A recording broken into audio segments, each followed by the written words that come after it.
Short Takes number 3. What is one of the best places to learn about sensuality and love? Fundamental love, fundamental sensuality that is part of our existence as living beings. First place I would recommend is a website which is tantrawisdom.com, which is the website of psychotherapist and relationship counselor Anita DeFrancesco.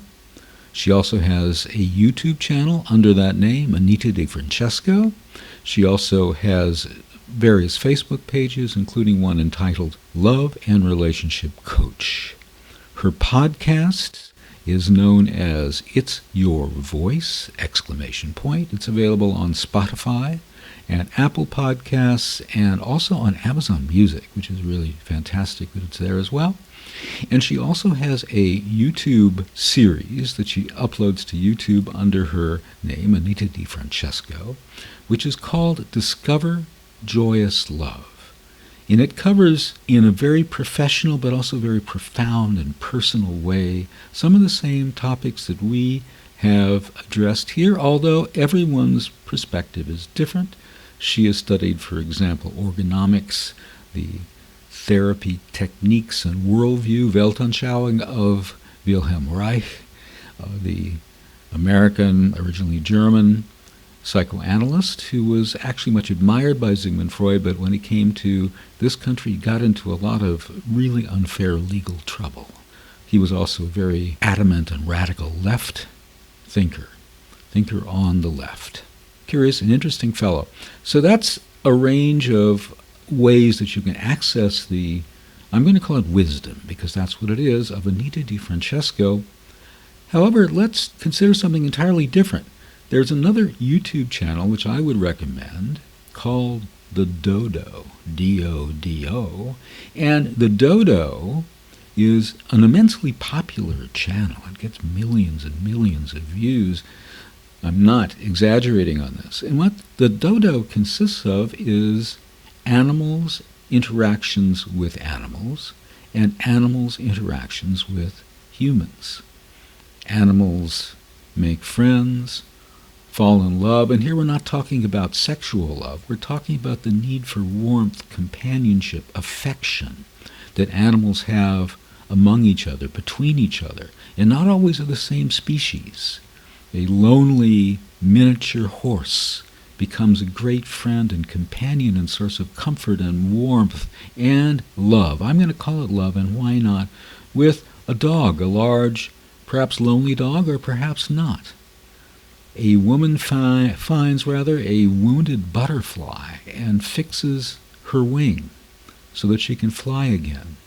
A woman finds a wounded bee and nourishes that bee, goes out into her garden and finds the kind of pollen that bee most prefers. And that bee recovers and flies away. Pigs, opossums, donkeys, mules, otters, species from all over what's called the animal kingdom. Why do they call it the animal kingdom? Because in a certain way, it is their kingdom.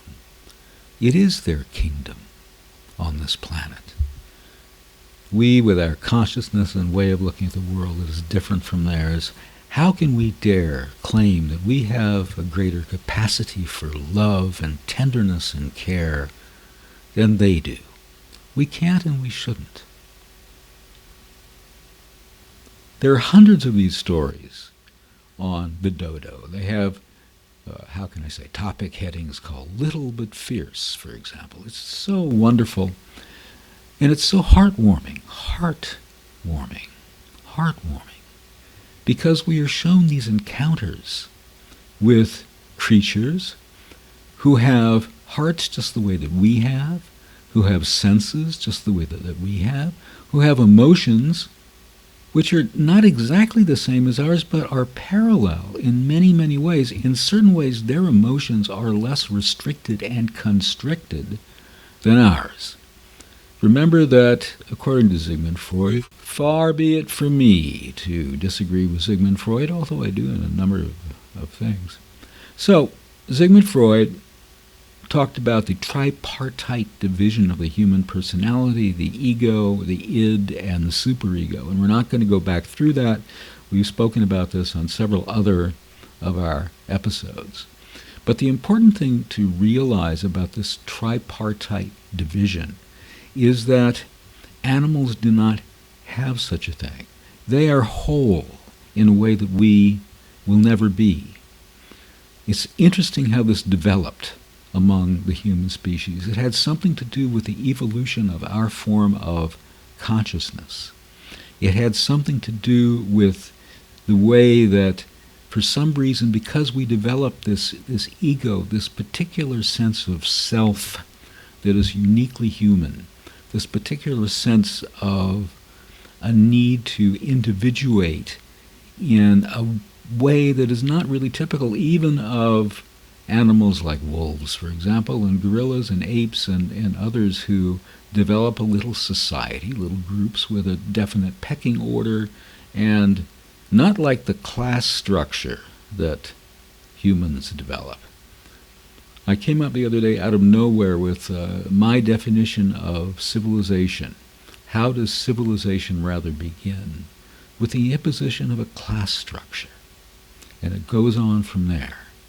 And we look at a civilization, an ancient culture, and we look at how it's organized, and the first thing that we see are some people claiming to be better than others and exercising that dominance, which humans have a way of, interestingly enough, accepting. And for no particular reason, it strikes me. Within the wolf pack, there's something organic to it. Wolf packs, by the way, have traditions that are passed on from generation to generation. What? That's a shocking and fascinating piece of information, at least for me. But this is the sort of thing that we encounter on the dodo, on this particular channel, about the amazing friendships and love and warmth and comfort that develop between animals, not only the same species, but between animals of very divergent species, and between animals and humans.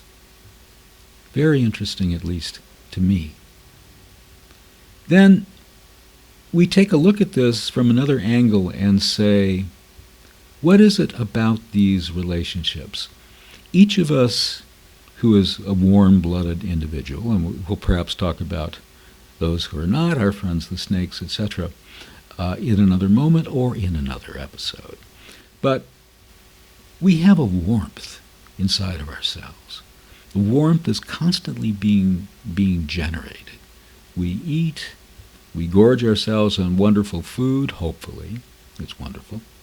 And what is that used for? It's used for a number of things, but one thing it's used for is to generate warmth. Tremendous warmth. Amazing warmth, if you come to think about it. It's like each of us is a little nuclear reactor generating warmth. They talk about fusion and hydrogen power and all of these other things, but nothing is more amazing than the mammal's ability to constantly thermoregulate, as they'd say, but do it by ourselves. And the other thing that mammals have is rhythm. We have rhythms of any number of kinds coursing through our body at any given moment. Now there's, the bump, bump, thud, thud rhythm that we hear all the time as we drive down the street, particularly in certain parts of Los Angeles. I can tell you that for certain. Bump, bump, thud, thud. And that's become very standard for contemporary society, and I don't put it down necessarily. But I do think that it leaves us less sensitive if we let that dominate. If we blast it in our cars and we're constantly surrounded by it, to the subtle rhythms. Nature, our environment, is filled with rhythms. Listen. Take a moment. Listen to the leaves, if there are leaves around you. Listen to the breeze. Listen to your own breath. Listen. Don't just listen, but feel. You can the earth is not a static, stationary thing. There's vibrations everywhere. And we lose out on these. We're not interested in these for some odd reason. As one of my favorite composers, Milton Babbitt, said, rhythm is the poor stepchild of music. Rhythm is so important. But these rhythms aren't the dud like the rhythms of popular music. Our nerves fire in their own rhythms. Our heart beats in its own rhythm. Our breath goes in its own rhythm. And there are ways, through various forms of somatic therapy, such as Anita DeFrancesco, who I mentioned earlier, who teaches breathing classes and tantra and so forth.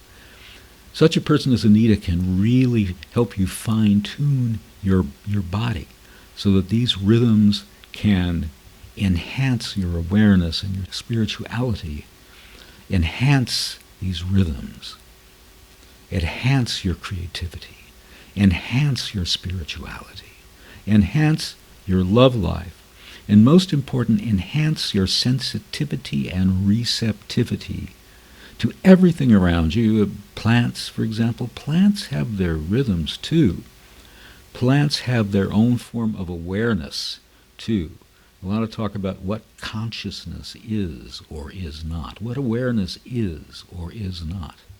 It's all about fine-tuning these things. The more that we fine-tune our rhythms, the more that we fine-tune the awareness that is based on our rhythms. Our rhythms are like, how do you want to call it, a sub-channel, a digital track, something into which and over which everything is encoded. This is who we are. This is who we are. Our brains are filled with rhythms. Our memories are embedded, encoded in a rhythmic way. Don't lose track of these things. Don't let some overlay of human societal rhythm deafen yourself to these rhythms which are not just about you, but are about our entire universe. The entire universe is a rhythmic being. I don't mean to stretch things into this kind of philosophy of animism, or this idea that everything is God, because if everything is God, then so are you.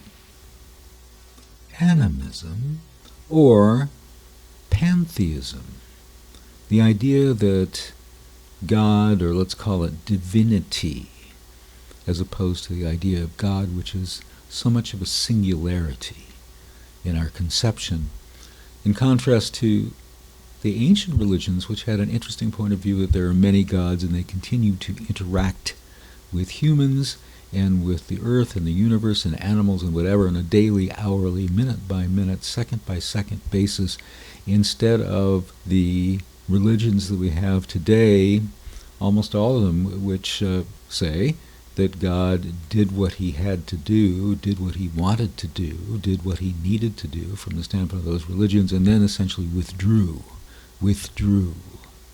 and lets us figure things out from that point forward. Watch, for example, the film Winter Light by Ingmar Bergman, starring the great Gunnar Bjornstrand, Max von Sydow, and Liv Ullmann. Many interesting observations by artists and poets, musicians, on the notion of the withdrawal of God after the so-called creation. Back to the subject of pantheism, we have a very early so-called gospel, dated as early as 60 A.D., which makes a lot of sense the more that you look into it, called the Gospel of Thomas, more correctly the Gospel of Didymus, Judas Thomas. Didymus meaning the twin, Thomas the twin. And as I said a moment ago, this gospel, which purports to be sayings of Jesus, there is in Christianity an ongoing study to find out exactly what this individual, known as Jesus, actually said. He was a peripatetic philosopher. a peripatetic wise man.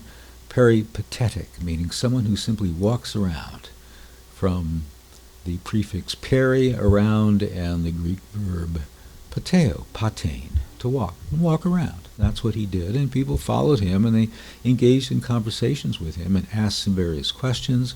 He volunteered various things. Every once in a while he engaged in little disputes with these people who followed him around. And the overall concept in this form of religious research, theological research within Christianity, is to go back and discover and uncover and strip away, one might say, all of the miracles and all of the other stories that are contained in the so-called New Testament, and just get down to what Jesus actually said. This is known as the Q gospel, that they're trying to reconstruct the sayings gospel. And into the sayings gospel would go not only the things in the canonical gospels and the synoptic gospels, which are part of the canonical gospels, and also include, as I said, things from the Gospel of Thomas and perhaps other sources, so we could find out what this striking, eloquent, articulate, and in many ways rather disturbing individual had to say, irrespective of where he might have come from or his purpose of being here. So, pantheism. Here is a brief quotation from the Gospel of Thomas, purporting to be what Jesus said, translated by me from the original Coptic, which is the ancient Egyptian hieroglyphic language written in Greek characters, with the addition of Greek words for the things that the Copts didn't necessarily have good words for. Jesus said, "I am the light that is over all things. I am all. From me all has come forth, and to me all has reached. Split a piece of wood, I am there. Lift up the stone, and you will find me there. I, divinity, am in everything. I, divinity, am in everything." A few more brief quotations, again translated by me, from the Gospel of Thomas, which will show you, and I have to stop here just for a second and say, this is filled, like much other Christian literature, if I may call it that, with statements about how one must renounce the world. Well, I don't buy into that, and that's a big problem for me with religions in general. Anyway, we'll talk about that a little bit more in a couple of seconds, but Jesus said, "Let one who seeks not stop seeking until one finds. When one finds, one will be troubled. When one is troubled, one will marvel and will rule over all." When one is troubled, one will marvel and will rule over all. Think about that. It's an astonishing statement. Jesus said, if your leaders say to you, "Look, the kingdom is in heaven," then the birds of heaven will precede you. If they say to you, "It is in the sea," then the fish will precede you. Rather, the kingdom of heaven is inside you and it is outside you. Again, in a certain way, this kind of pantheism, but in another way, it reflects a certain sense that divinity, God, Jesus, all these marvels which we seek, all this salvation which we seek, all of these rewards which we seek, all of this wisdom which we seek is inside of us. It's been there all along. It's been there all along, just as it has been in the burbling brook, just as it has been in the mountains, just as it has been everywhere. Inside of us, inside of you. Pantheism. But what is this theos, this thing that begins with a TH in Greek? What is this? What is that thing? We'll talk about that a little bit more as we circle back and move along. I'm going to talk about religion for a moment before I return to my basic subject matter. I have 3 criteria for what makes a bad religion. Are you ready? The worst religions are the religions with the most rules. Number 1.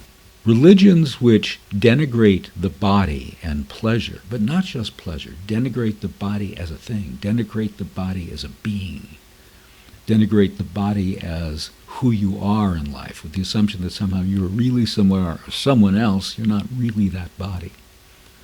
Those are bad religions. That's criterion number 2 for what makes a bad religion. And then there are religions which emphasize the afterlife over this one. So those are the 3 criteria, and if you're out shopping for a religion, I'm recording this when Christmas season is coming up, so maybe you can order a religion on Amazon. I'm sure that they sell many, many, many of them. But consider those 3 criteria, and you're not going to have much of a choice, in my personal opinion. So we're now going to talk about intimacy, which is extremely important in the context of sensuality, which is the topic, or rather the title of this podcast. And we're going to take things from the animal level. And let's look at the animal level. Have you ever shared an abode with a cat? You don't own cats, you know. The film Alain Resnais, one of his films called Je t'aime, I love you, is the title of the film. And as opposed to the formal version, je vous aime, you people who speak French. And in the film, he said, God is a cat and he created humans to take care of him. I can't imagine anything more true than that statement by Alain Resnais in that film.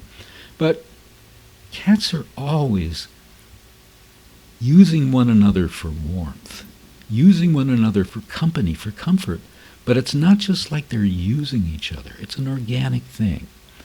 Being with another cat, I have 2 female cats and 1 male cat, and they're, for example, the male cat, whose name is Moose, and one of the female cats, whose name is Jezebel, are so often together, holding each other, using their warmth, and there's so much enjoying each other. There's presence. There's a sense of beauty in their togetherness as 2 individuals, and they do things like wash one another, lick one another, and it brings to mind that there's such sensuality in that action. We see quasi-erotic Hollywood movies where there's a scene with a woman in a shower, and there she is, she's, taking her sponge and all the stuff that she has, but then she caresses herself, touches herself with her body, etc., etc. But the whole act of dealing with your body, with your hands, get into it. I'm not talking about masturbation. I'm talking about the enjoyment of your touch on your touch, because if you cannot enjoy your touch on yourself, how does one expect one's lover to enjoy your touch either? You can experiment and fine-tune your touch. Can one think of any reason not to do that, except for that bad sort of religion that says that the body is not something that one should pay much attention to?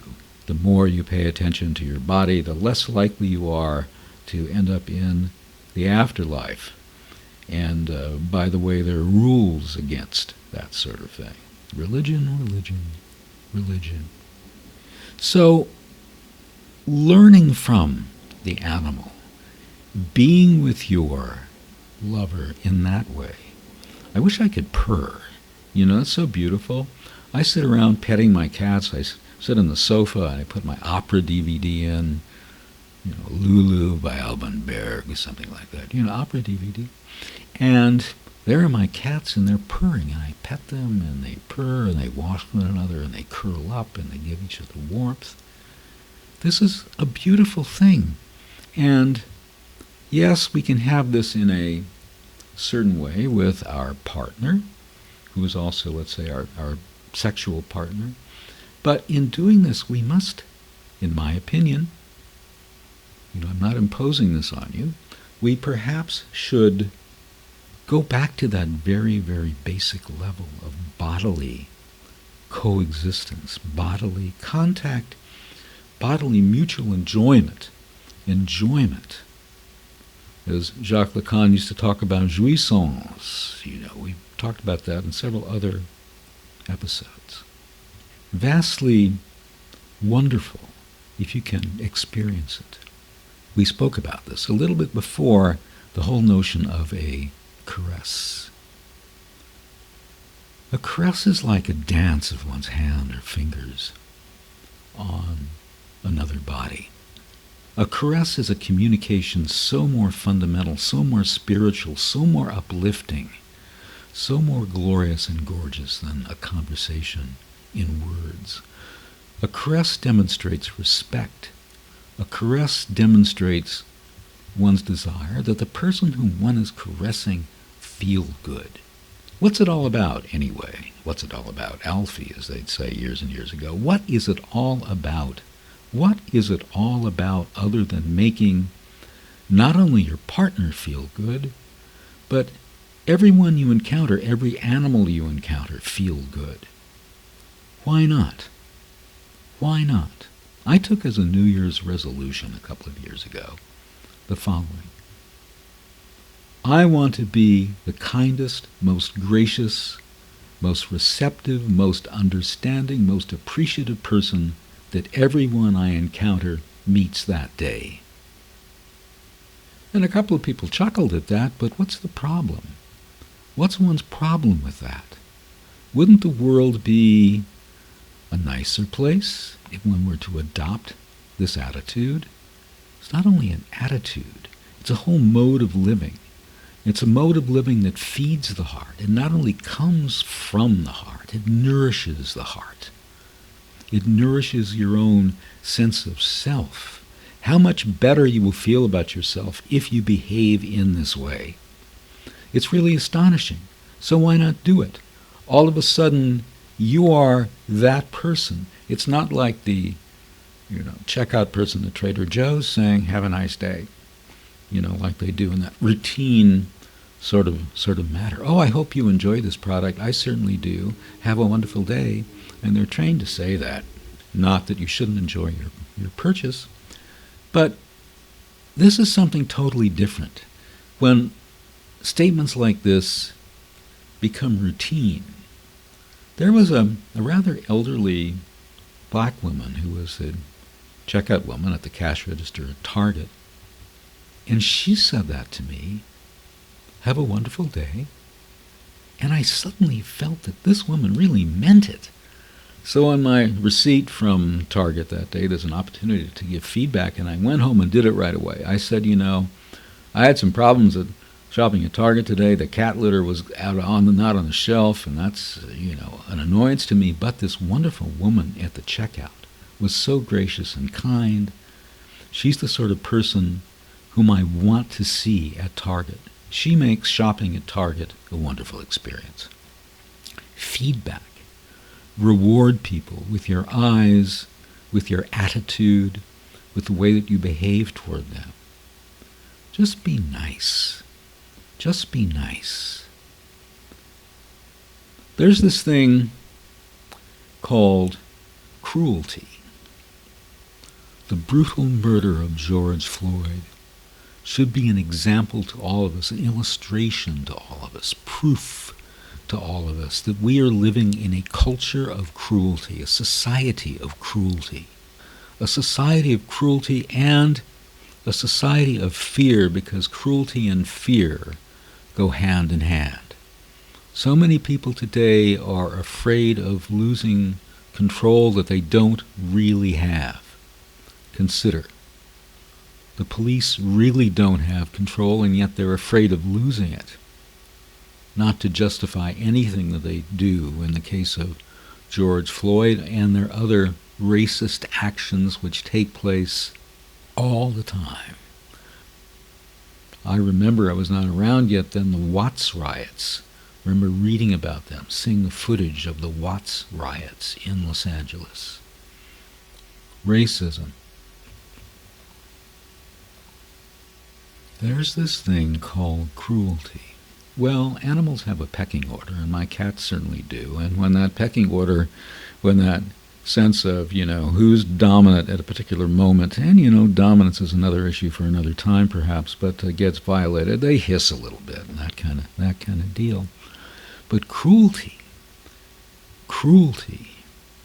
they say, and apparently it's true, that animals can premeditate murder against humans who have done them wrong. That's been demonstrated on a number of occasions. But the way that people are cruel in stupid office situations, whether people are on the same level or you're talking about a boss who puts you down in subtle and big ways, and they can do it in both. We've all lived through that. We've all seen that. We've all encountered friends coming home from work just devastated, just shattered by this sort of thing. How is this possible? How can people behave like that? But society reinforces it, don't you know? We see it on television sometimes, but probably not enough. This should be emphasized. People should learn this. Teachers do this in school from the earliest ages. I never had one of these, but I'm aware that some do, who put their kids down, even though they're little kids, who make them feel not good about themselves and just do mean things, cruel things, from the most trivial and mundane to the most egregious and truly, truly harmful. How is it possible? And in relationships, well, you see it happen all the time. And it breaks my heart to see this. How people can live that way. And people put up with it.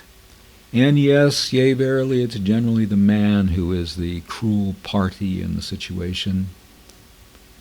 That's just how it works for reasons we discussed in several of our previous episodes, including, I think, predominantly the last episode, the one that dealt with love and pain.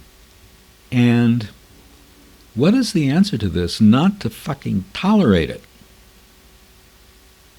If you're at work, there's ways to signal that other employee or that boss type or supervisor, love that word, type, floor manager type, who is ruining you psychologically.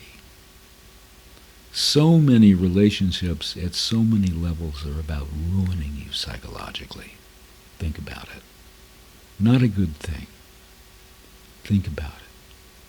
Cruelty, in a certain way, strikes me as something that is almost uniquely human. How can we possibly dredge back into the whole history of consciousness, the whole history of the species, the whole history of human interaction? Well, in a certain way, that goes back to the notion of civilization beginning with class, civilization beginning with the need to subdue, the need to belittle, the need for some people to exert a predominant controlling position over others, both physically and psychologically. This is what we do. And what is one of the weapons? What is one of the techniques? What is one of the systems? What is one of the tools that individuals and groups of people use to subjugate, and I mean psychologically as well as physically, to subjugate others is cruelty. Subjugation and cruelty go hand in hand. Cruelty, the physicality of cruelty, the mentality of cruelty. And in the last century we certainly saw some of the most vicious cruelty ever exerted by a group of human beings, groups of human beings over others, although certainly history has many examples of this cruelty. How can we banish cruelty and replace it with kindness? How can we excise cruelty from human behavior and from the human impulse? The impulse to be cruel, where does that impulse come from? Where does it come from? Cruelty is not going to be banished by religion, because religion has an interesting way, an almost inevitable, invariable way of engendering more cruelty, cruelty on top of cruelty, cruelty squared. Religion probably ain't the way to do it, in my considered opinion. This is basically the human struggle, the human psychological struggle. And the war machines that our societies, that our nations constantly develop and build up to more and more frightening levels, and the concept of nuclear war, nuclear bombs of various sorts. These are devices not only to enable one nation or group of people to exert power over another in terms of political power. The way that these things operate is by maiming and killing people. They're devices of cruelty. Climate change, if you want to look at it. The corporations who are making our environment unsafe, unlivable for other species even more rapidly than for humans. This is a system of cruelty built in. Class structure. The fact that civilization, as I keep explaining in these videos, is all a matter and begins with, and the premise of civilization is simply when one group of people say we're going to create a class structure which subjugates, puts other people down, denies them what they need most. Respect. And here we're going to have one of those little asides. One of my favorite living film directors, Lars von Trier, is famous for his asides, particularly in his film Nymphomaniac. Highly recommended, but otherwise in his other films he does these asides. So we're going to do a little aside on the subject of respect. Aretha Franklin wrote about respect, of course, and sang about it. Brilliantly, of course. Movingly. Danceably. When I was in high school, when I was 17 years old, I won some kind of acting award. Can you believe that? Me, an actor? Well, I guess I was for a while, and in high school. And except in a couple of other roles, which I won't discuss, when I was working in the movie business, and they just needed somebody to be there who looked like the part. And man, I look like a lot of people, except myself sometimes. So I was in high school, and I won this acting award for playing Willie Loman in Arthur Miller's Death of a Salesman. And one of the words that Willie Loman uses is respect. Here he is, the salesman, and he's been doing the same route for years, but his old customers are dying and going out of the business, and the way of doing things, going from store to store and selling his wares, whatever those wares may be, are just not the same. Respect. Willie Loman wants respect from his wife and his sons and from other people in his life. And isn't that what we are looking for in relationships too? It's so important. It's so important. If you're with someone, even if you're just kind of going on a date with somebody, it's the premise of dating that we talked about 2 episodes ago, and you sort of don't really want to listen to what they have to say, or you don't relate to it, you don't respond to it, you don't engage with it. You're not respecting that person. And so many conversations between married couples or couples in relationships, it's like one person talking beyond the other, over the other's shoulder. It's like they're not hitting their targets. They're talking, but the other person isn't listening because they've already made up their mind. Ever watch situations like that? Where is there to go with that? If I'm in a relationship with someone, if I'm in a friendship with someone, and by the way, particularly if I am in a business context with someone, there's nothing I want more than to hear what they have to say. if I'm negotiating a deal, and brother, have I negotiated deals all over the place, complicated deals you wouldn't, in the motion picture industry, you wouldn't believe. Those mad things. Details, the flow of money. Who gets a profit participation in the movie when is there rolling break even and the calculation of profits? All those kind of, crazy stuff. So in business, the most successful negotiator is the person who really listens to what the other person has to say. Not that you can ever have one of those deals where everybody is 100% satisfied and gets everything that they want. But at least you can find the sort of common ground in areas where a compromise can take place. But that's based on respect. And in relationships, man, that is one of the most important things in a relationship. That kind of respect, that kind of desire. I want to hear what you have to say. And not just because I want to sleep with you, I'm sleeping with you already. And not just because I say, I love you, or I sing, I love you, I love you. That doesn't cut it. That doesn't cut it in terms of what's really, really important. Wanting to hear what what the other person has to say. What my girlfriend has to say, nothing in the world could be more important to me. Nothing in the world could be more significant in terms of my mind and my being, because she's making a contribution.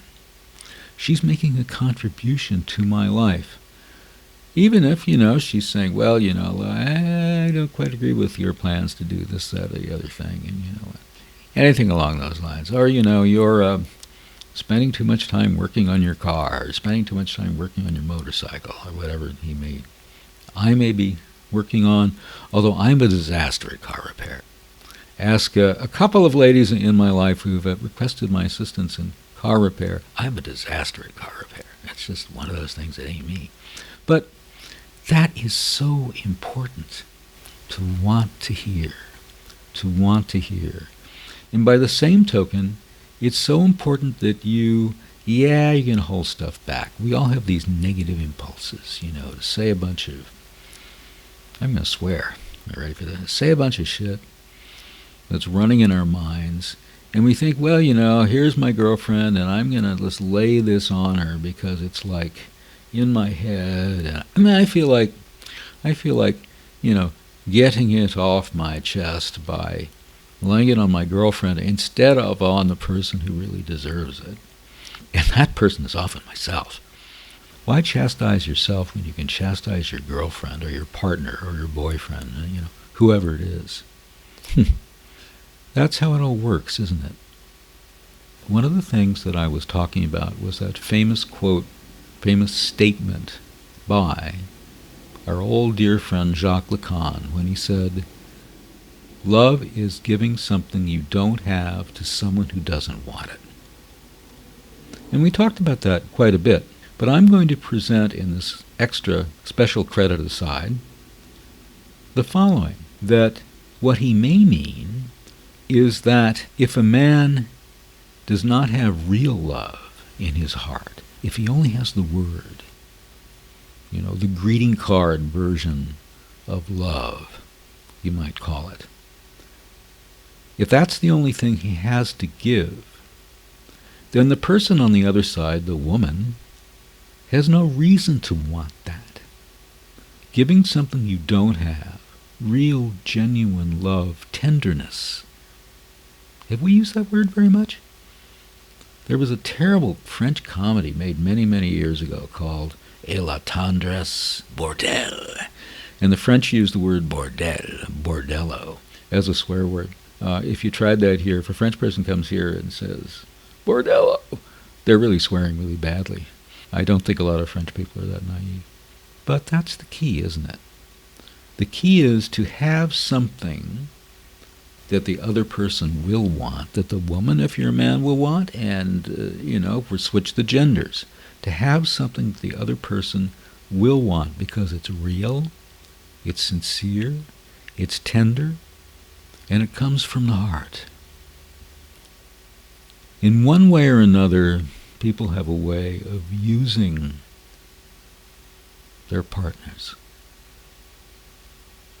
And that's not a bad thing. Nothing is more wonderful than helping someone that you are in a relationship with, assisting them, trying to teach them if you know something that they don't know, always learning from them if they know something that you don't know, discovering solutions to problems and issues, which is what people do all the time in relationships. And if a couple can't do that, it ain't no couple.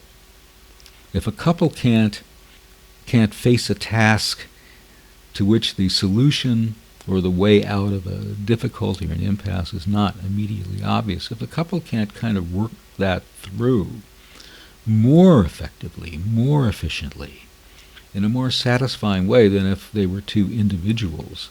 And these sorts of things shouldn't, just because you're facing an impasse or something needs to be figured out, what percentage of time should that turn into an argument? Not a word I think we've used thus far in this series of podcasts, and those things happen, those arguments happen, and you got to have arguments sometime. But it's like if every time there's some kind of problem or issue or impasse or things don't go exactly right or one of the two people in the relationship feels that they haven't gotten 100% of what they wanted or they're being slighted in some way by the partner, and boy, that happens all the time. What percentage of instances where there are these little glitches, these little impasses in the relationship occurred, what percentage of the time should those turn into full-blown arguments? And we've all seen relationships where they do, 70% of the time. More. And there's a full-blown argument. And sometimes those arguments can get vicious. And sometimes those arguments can get physical and abusive. Because people don't have the tools to work together to solve a problem. I have a funny way of being the boss when I work anywhere. It's just my fate.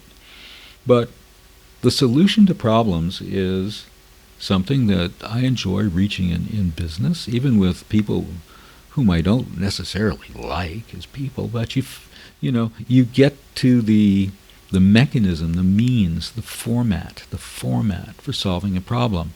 And so many couples somehow don't have that. It moves from the moment of dating and sex and the sort of things that happen in that kind of romantic type of context or that kind of dating type of context. And then when they hit the realities of life, they hit a wall. It's like they crash. It's not what they expected. It's not that easy. It's not that simple. Women who spend a lot of time with women friends and talk about their problems and their issues and work through those issues with their women friends, and men on the other side who talk about their problems and issues and work through them with other men, when suddenly they're dealing with these same or similar or parallel instances in the context of a relationship, it doesn't work the same because men and women are different psychologies, different natures in a certain way. Back to respect. This is a long aside. Lars von Trier would be proud of me. We talked a little bit last time about gender and gender roles, and we're living now in a time where gender is very much up in the air. Let's de-gender everything. I saw a Twitter post or something from Columbia University in New York. I knew somebody who got advanced degrees from Columbia University in New York. But this was all about totally taking gender out of every form of correspondence and expression at Columbia University. How do you do that? And what do you do if you discover that someone has made a boo-boo? Someone has made this kind of horrific error in the way that they express gender or don't express gender. You're not supposed to talk about gender anymore. Is this going to solve anybody's problems in the world, I ask you? And I grant now that there are people who are redefining the notion of gender. I don't happen to be one of them, but and sometimes I don't exactly understand the way that they're going about it. And I look at it as an outsider because I'm not doing this myself. I don't put anybody down. I don't criticize anyone. But still, the issue of gender and the differences in gender is something that's important. Couples need to respect the other's gender. I've said in many of these videos that many men simply don't like women in a certain way. They like them for sex. They like them for, what's the expression, arm candy, eye candy. They want their friends, their male friends, even their women friends, to be jealous of them. They got this babe. And they want their friends to be fantasizing about the great sex that they have. This is, we're in the real world here. We're not in the spiritual world. We're in the hard, cold, ridiculous, and absurd reality, which is ridiculous and absurd. One thing I was saying in the very last episode, somebody talked to me, because I was telling a long story about a friend of mine. Conclusion of the video, which is something that genuinely happened, he emailed me saying that women were not seeing him as a man. And that bothered him, which I can understand. And the person who was kind of critical of my little presentation, and all I'm doing is reporting, it's a reportage. I didn't invent this story. This inputs into my brain were generated by this other person. He told me these stories and told me these events. But they said, wait a minute. This acquaintance of yours expects every woman that he meets to be sexually attracted to him and see him as this big macho guy. And the woman is supposed to somehow telegraph that ultimately and eventually she is destined to fall into his arms and do the nasty, as they used to say. I don't know if my friend would plead guilty to this charge of expecting women to look at him like this. Maybe he would, maybe he wouldn't. But still, I think it's a fair thing for him to say. It's a fair thing. Men want to be respected as men, to be respected for their masculinity. They don't want to be just like another woman pal. They want some, use a horrible word, they want some appreciation for the fact that they bring a masculine element to what they do, that they have masculine, male needs and desires, which may have nothing to do with a relationship with a woman that they're encountering at that particular juncture. But that's how they want to feel overall. Masculinity, the need for the masculinity of a man to be respected, to be acknowledged, and to be expressed in all of its glory, in all of its power, in all of its compassion, in all of its tenderness. Masculinity. And femininity. By no means a secondary distinction, by no means a secondary category, by no means a secondary identity. Quite the contrary. Quite the contrary. There is, going back to the beginning of certain religions, I speak particularly of the religions beginning with the story of Adam and Eve, but other religions do something vaguely similar, which portrays the woman as somehow being at fault. It's the woman's fault. That's where it all starts, blame the woman. She must have screwed up somehow. Blame the woman. On the other hand, one speaks, one hears it spoken, one expresses it as part of our culture, if you want to call it that, in the realm and world of the spiritual. One speaks of the divine feminine. to which I have no objection, except the notion of divinity limits rather than expands femininity. The notion of divine immediately relates something to a God-like thing. What do gods do? They control in one way or another. Divinity. Divinity. We need a more expanded, a more gracious, a more all-encompassing, a more glorious concept than divinity, as it has been used in so many philosophies, religions, and aspects of spirituality for so long. The woman is so glorious. She's so fundamental. I spoke in the last couple of episodes about this entire notion of women having penis envy, which, psychologists can't get over this. Freud and everybody else can't get over this, and the primacy of the phallus, the penis, and how this is basically, everyone wants to have a penis. Everyone wants to have that sword, dangling from them, ready to go into battle. And I brought up something, and excuse me if I'm being anatomical here just for a second. Men should have clitoris envy. Men should have vagina envy. Men should have womb envy. Womb envy. Because these are the elements of glory. These are the elements that really create and give us examples of what pleasure, transcendent pleasure, ecstatic sensuality can really be. And the woman's mind is a womb giving birth to so many marvelous things without the need for fertilization by the man. Again, everything comes back to that, doesn't it? The woman can't do it alone. It's got to come from the man. It's like this thing today we have with the Chinese. They can't invent anything by themselves. They have to steal it from the United States because, after all, there's Chinamen. They're chinks. They can't come up with anything. They got to steal it from us. We have the same attitude to a certain extent about the riskies. We Americans, and we'll expand that a little bit to include the British, are the only ones who can really create anything.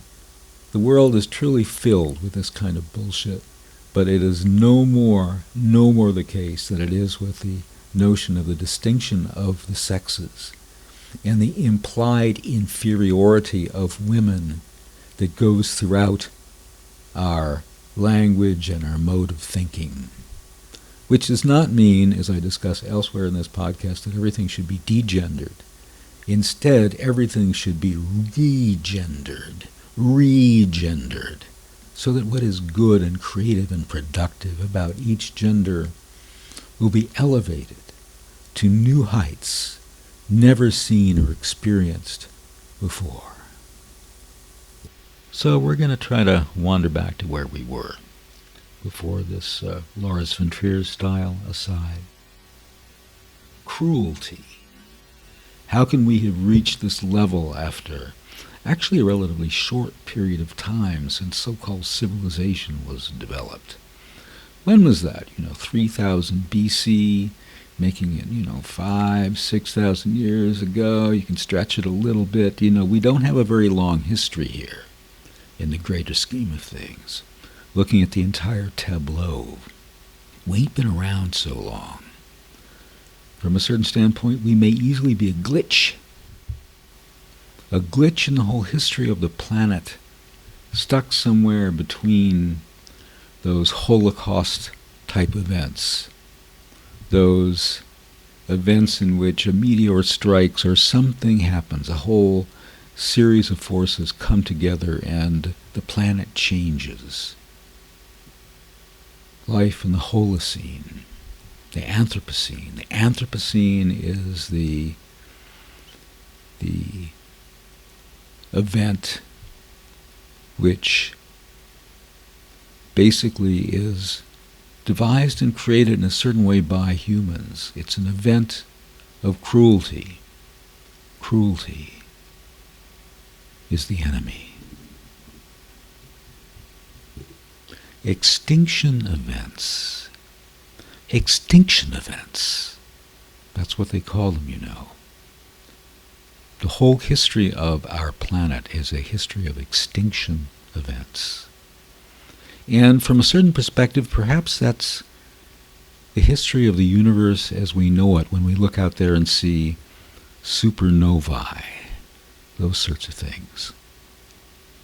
Can't even see some of them. Some of them are only detectable by waves. Electronic waves, radio waves, ultrasonic waves coming from far away. And we know when those waves arrive that there has been an extinction event elsewhere. That something that was once there has disappeared. That conceivably people who were once there have disappeared. But back just for a little while onto the subject of love. Love. One interesting thing about human beings is that we live in a web of stories. I was mentioning that wolf packs have their traditions, which I repeat is an amazing, amazing thing, that are passed along from generation to generation. But as humans live, we live in this web or network of stories, and we have ever since the very, very beginning. I'm wondering if even in the caves, what they drew on the walls, they slowly began to develop stories, but verbal interaction, words, have a natural way of making up stories. Poems are one thing, and small expressions that express something. It's a picture, a scene, an emotion, another interesting topic we'll discuss further in these podcasts. But as soon as we start to tell stories, everything begins to have a beginning, a middle, and an end. An end, a denouement. Something to allegedly satisfy the person listening to the story or watching the film or experiencing the opera. You can't leave them with an open end in any sense. I'm thinking of David Lynch's, the great David Lynch, 2017 reboot of Twin Peaks. And one interesting thing about David Lynch is he's not shy about leaving an open end. The open end at the end of the 2017 Twin Peaks between Agent Dale Cooper and Laura Palmer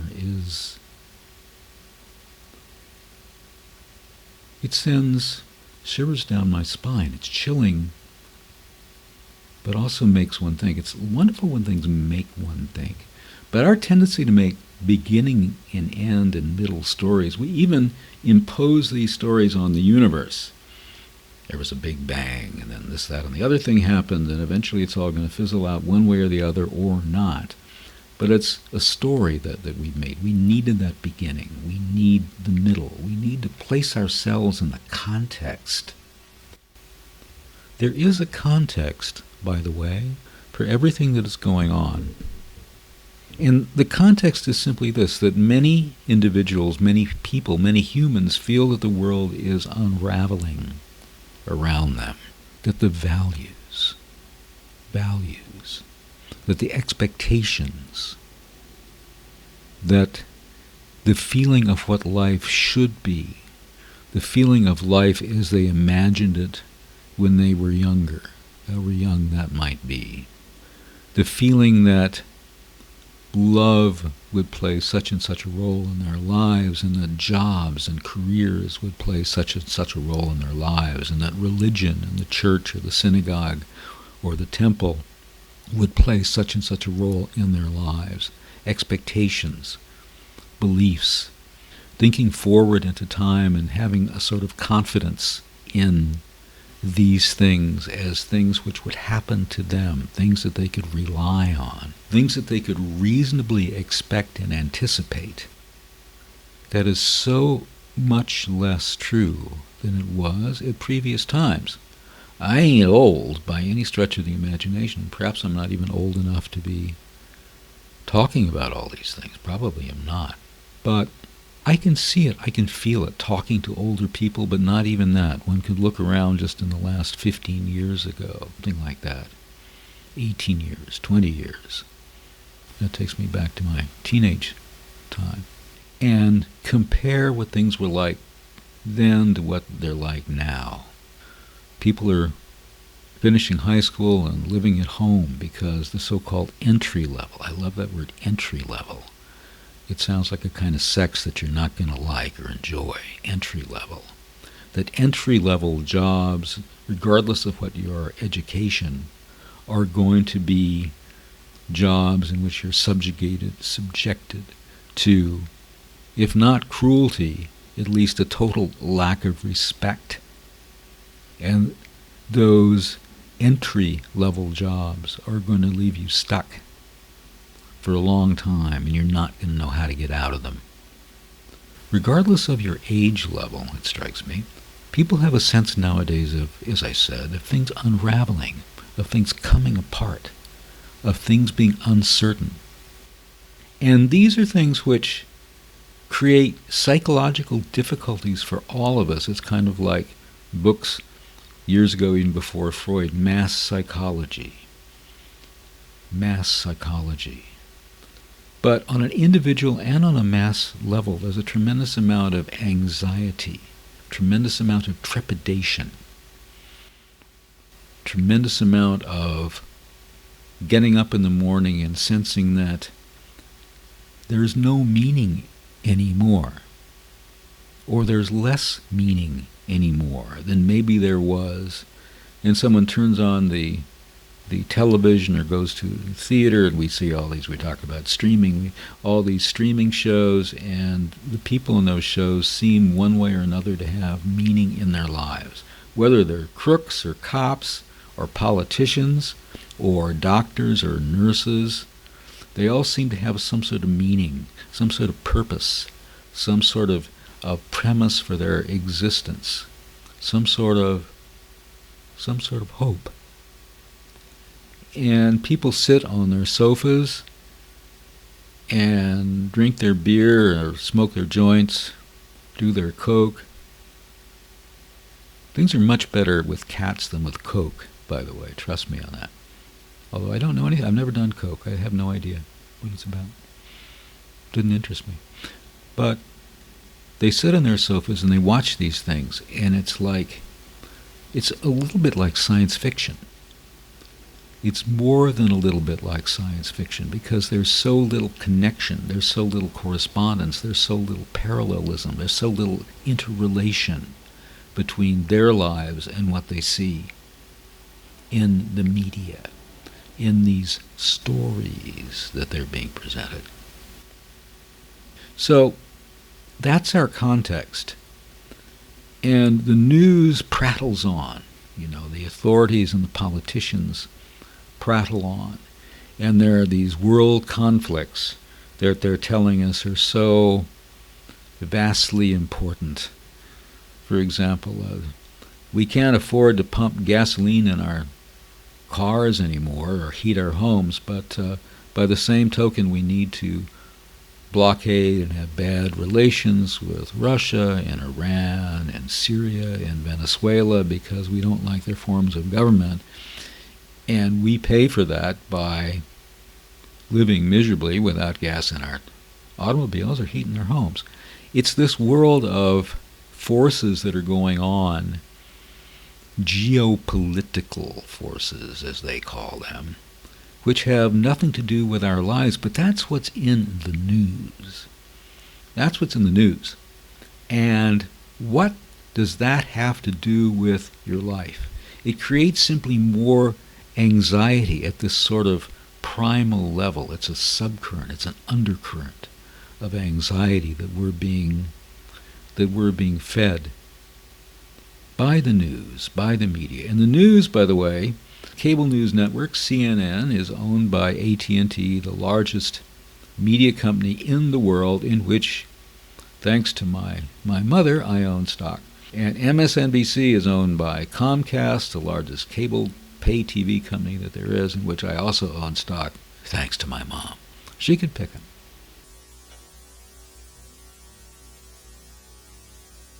Circling back around, the notion of linearity, the notion of causation as we normally conceive it along a line of time going in one direction.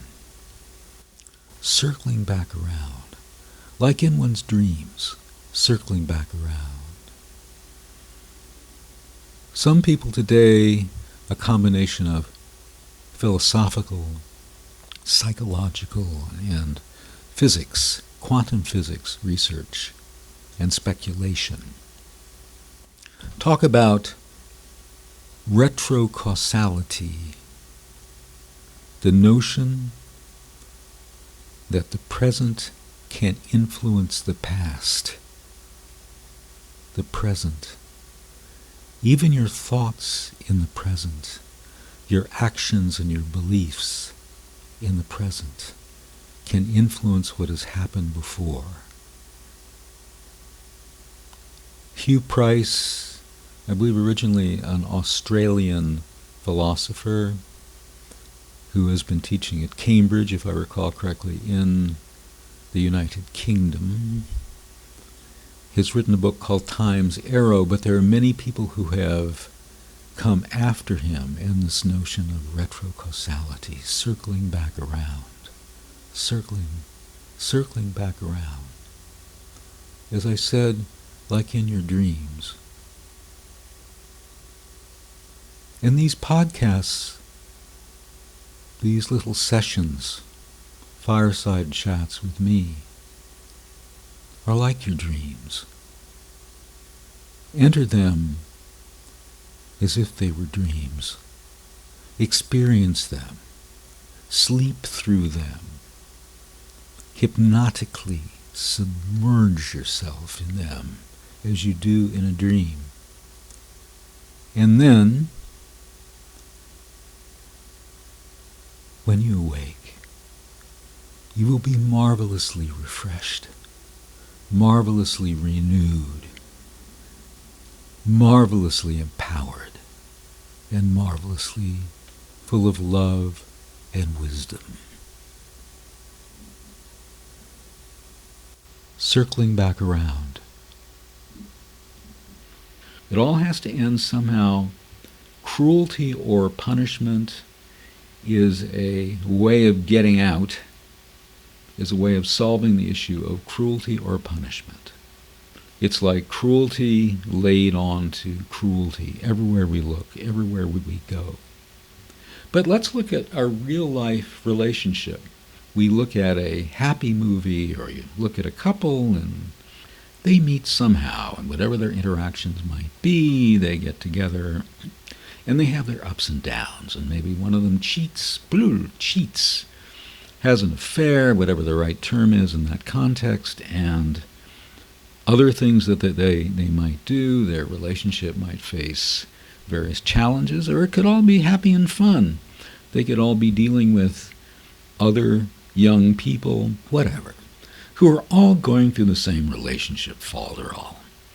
And so what happens? There's a happy wedding at the end of the film. Maybe they have their first child, comforted. Maybe someone gets sick and they're comforted by there's the spouse or partner, and then there's, the spouse dies, and then it's very sad for a while, or the spouse gets better and everything carries on into what? Carries on into what? They don't tell us that. They don't want to tell us that. It's like, now there's a wonderful film which has now suddenly become very popular because it's been remade, as if you can remake something. Scenes from a Marriage by Ingmar Bergman. It's been, as I say, it's now streaming somewhere. Streaming. I row the boat gently down the stream. Merrily, merrily, merrily, merrily, life is but a dream, streaming. Your dreams become streaming episodes. That's the future, you know. They will pipe these things into your head. Netflix or HBO Max, they all have these things, Paramount, Disney, because they're really interested in grabbing, if not your eyeballs, they want your minds, they want your consciousness, they want the consumer inside of everyone. One thing about animals is they're not tempted by consumerism. If they see something they like, my cats are crazy about temptations, an interesting name for a cat treat, temptations. You know, so I give them their temptations. They love those things, but they're not looking out in the world to be consumers. But we sure are. We love to consume. But these stories, the assumption is that they kind of go out, or it's sad and we cry for a while and we go home and we smoke a joint or have a beer or whatever. But we've got to live, don't we? We've got to live, don't we? We have to constantly, if we're in relationships, we have to constantly recreate ourselves. Find new premises to be together. Find new reasons to be together. Find new modes of doing things and making things together, because if we stick with the same ones, it's slowly going to grow sour. It's slowly going to grow sour. Anybody witness this, either in their own lives or out there amongst people we know? And then the will to be happy, the will to find and continue to recreate, reinvent love goes away slowly, over the course of time. But again, look at those animals that we were talking about before. Watch an episode of The Dodo on YouTube and see how these wondrous, joyous things, these wondrous, joyous forms of love and sensuality can constantly be recreated. The life of an animal, unlike the life of a human being, animals don't have stories. I'm thinking about, as a former student, advanced student of Egyptology, as the plane goes by, the ancient Egyptians did not have planes. One of the famous stories that I studied was the story of the Eloquent Peasant. A society's stories tells us a lot about how those societies saw human interaction and saw the world. The Eloquent Peasant is this peasant, this guy who works his little plot of land and doesn't have much else, and he needs to go somewhere. He needs to go to the city or to sell his crop, perhaps. It's been a long time ago since I read this thing, in the original Middle Egyptian. And by Egyptian, I mean hieroglyphics. So he meets an official who doesn't want him to go sell his grain or wherever he wants to go. So the way that the peasant succeeds, what he ultimately does, is to talk his way out of it. That's why they call him the Eloquent Peasant, which is rather amazing.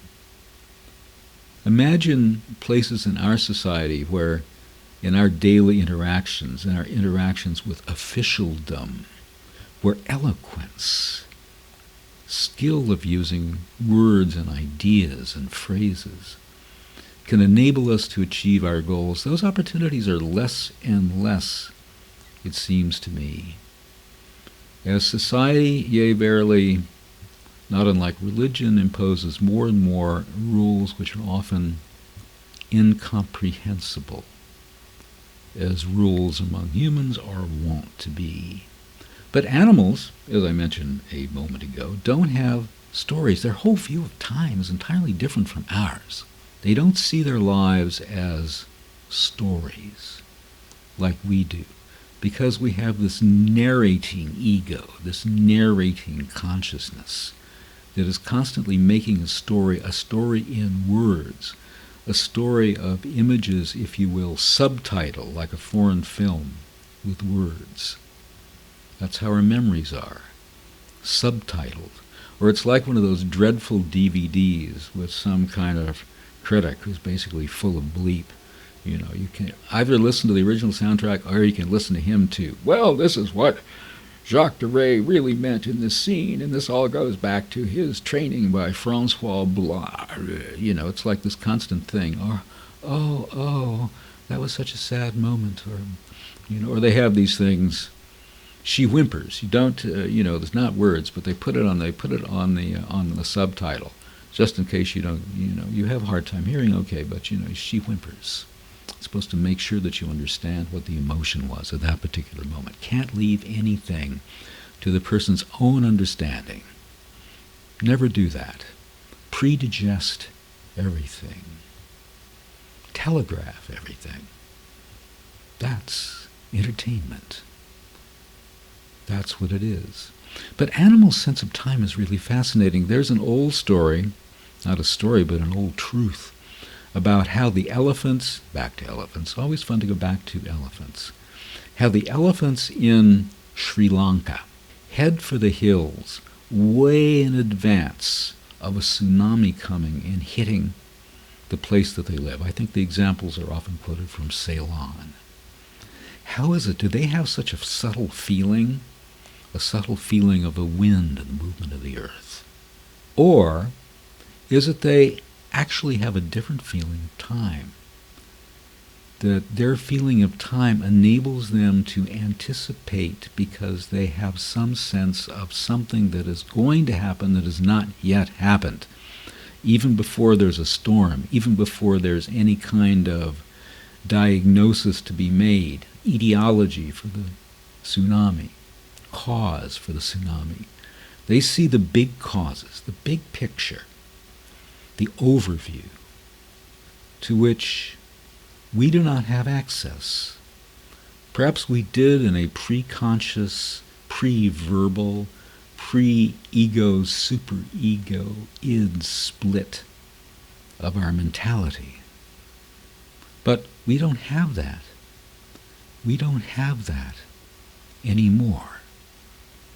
So we're stuck with our stories, and we're stuck with a need to, because of these stories and their desire to have an end. The end credits roll, and one discovers at the very end whom the completion guarantor was. Want to know that? Real important.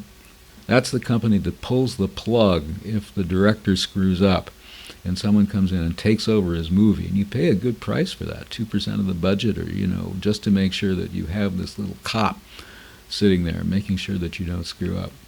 So you watch the entire movie, and then, you, as I say, you turn it off and you light a joint or whatever.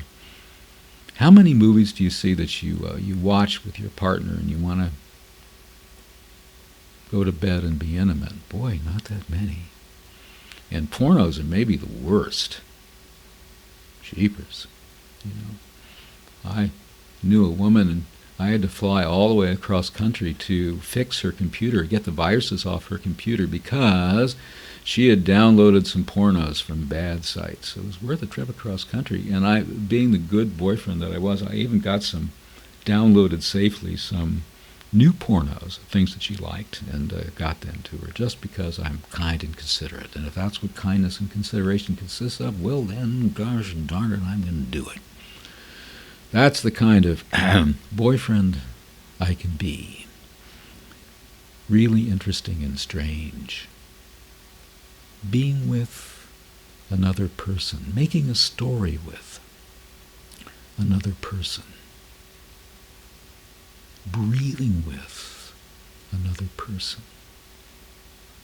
And so there was a woman I'd been in correspondence with by the various ways you can be in correspondence with, you know, not by putting your 65 cents or whatever the cost of a stamp is nowadays on the envelope, but the usual ways that we do nowadays. And I hadn't yet met her, and so she arrived at the airport of the city I was living in, and she comes down that little aisle, that little corridor, whatever you call it, and there's doors that open at the end of it, and she comes out carrying a couple of suitcases, whatever bag she had at the moment, and the first thing we do is embrace.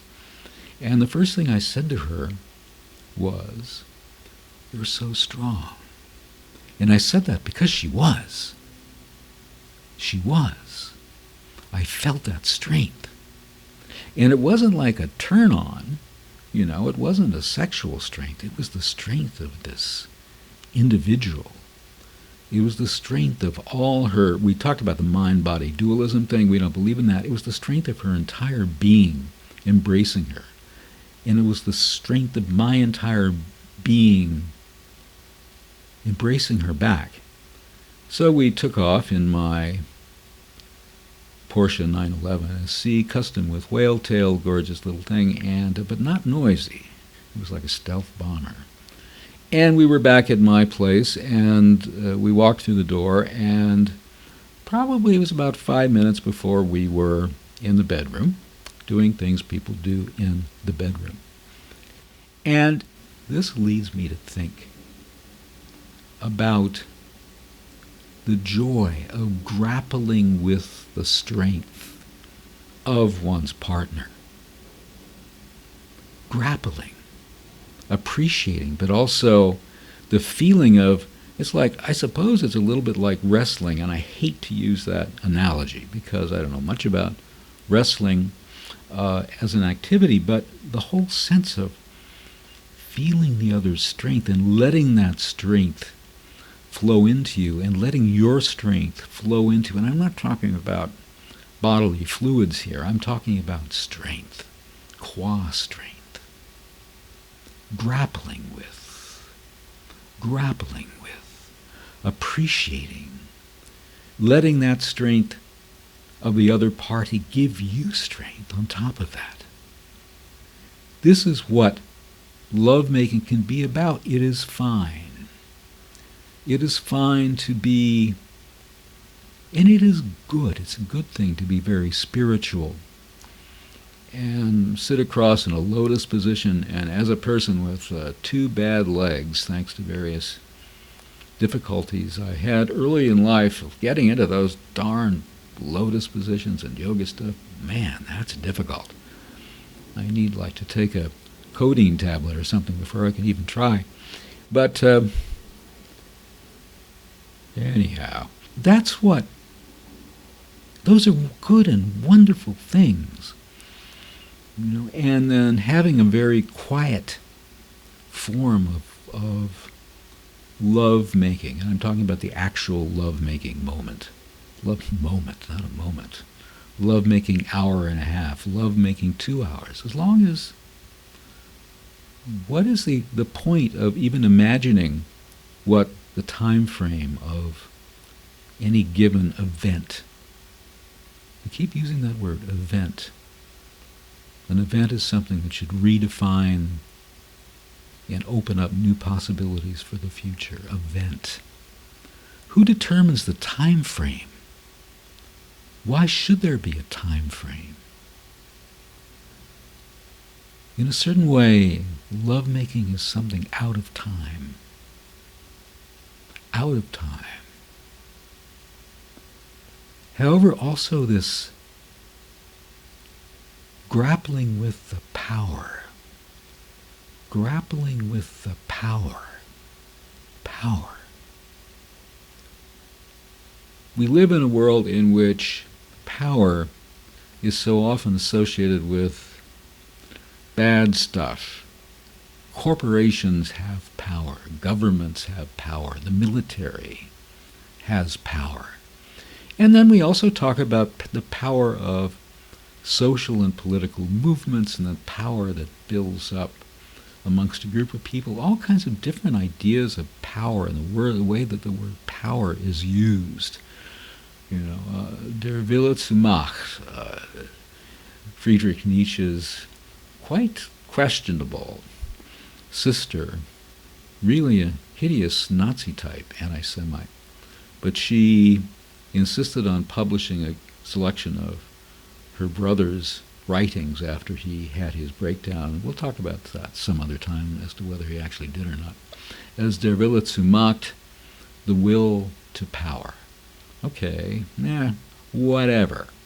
But let's talk about, we all have a power. Our power is part of our self-esteem. If you claim to love yourself but you don't recognize your own power, you don't really love yourself. You don't really love yourself. If you don't appreciate and honor and value your own power physically, mentally, and remember they're the same thing, you don't really love yourself.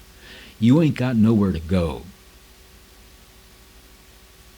You're an engine with no gas, or what are these cars nowadays? You're, an electric vehicle whose battery doesn't have a charge.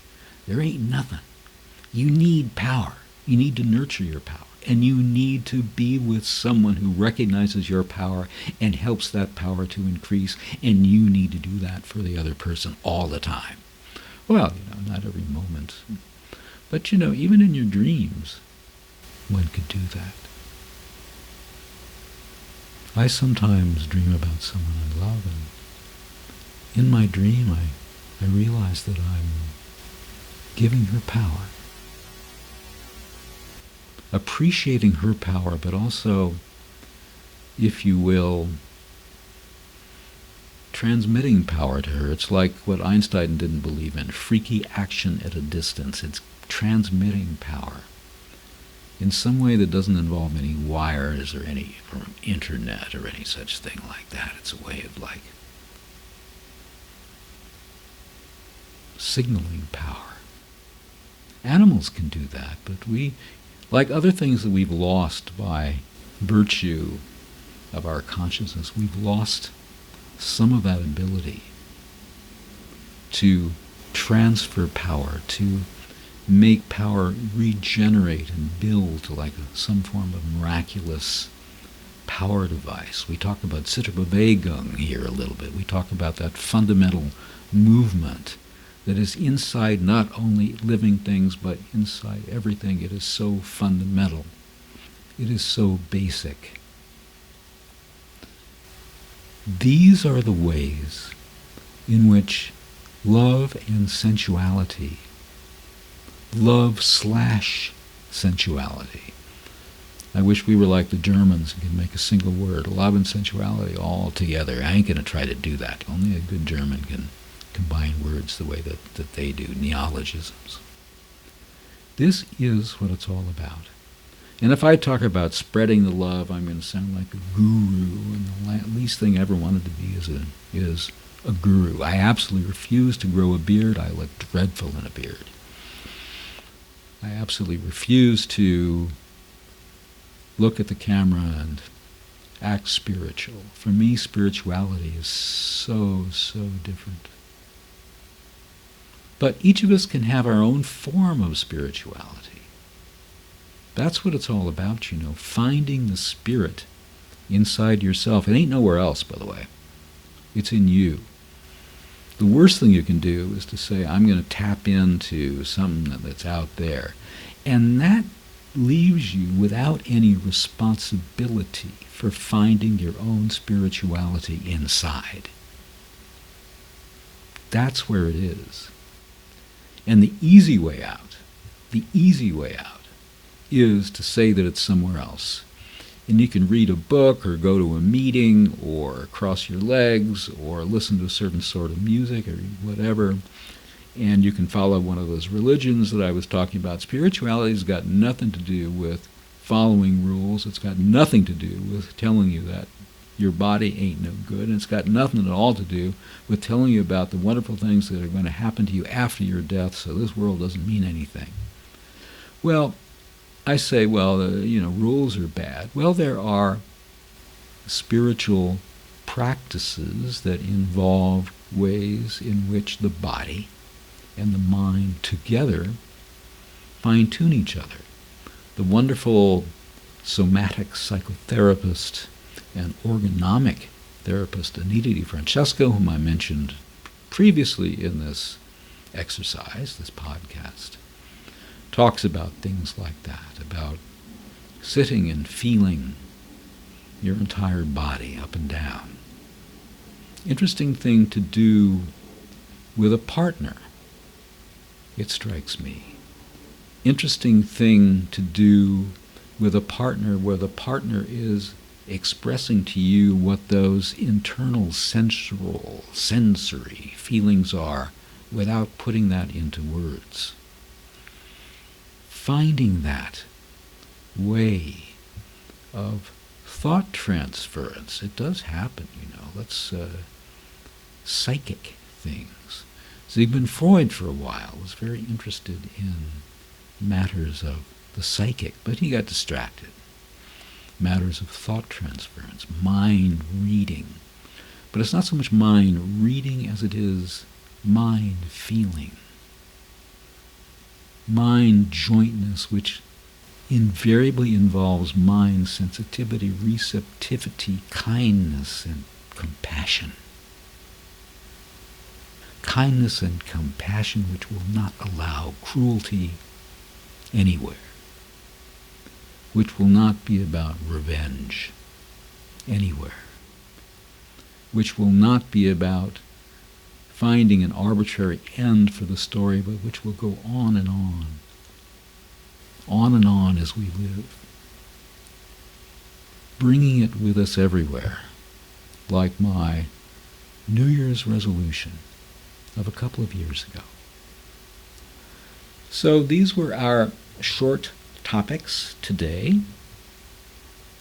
We discussed new ways that may be not your standard ways of looking at love and sensuality from the standpoint of looking at other species. But remember, we talk about other species, but we're all living things. Don't forget about it.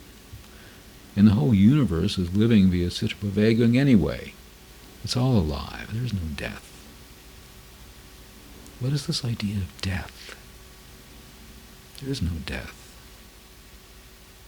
Until the last atom, the last subatomic particle that was ever a part of me, ever, is destroyed, which it never will be. It's always going to, the law of the conservation of matter and energy. And that last little subatomic particle, neutrino, or whatever it happens to be, quark, as long as it has its Citripavagung, its jitter motion, fundamental motion, I will never die. And neither will you.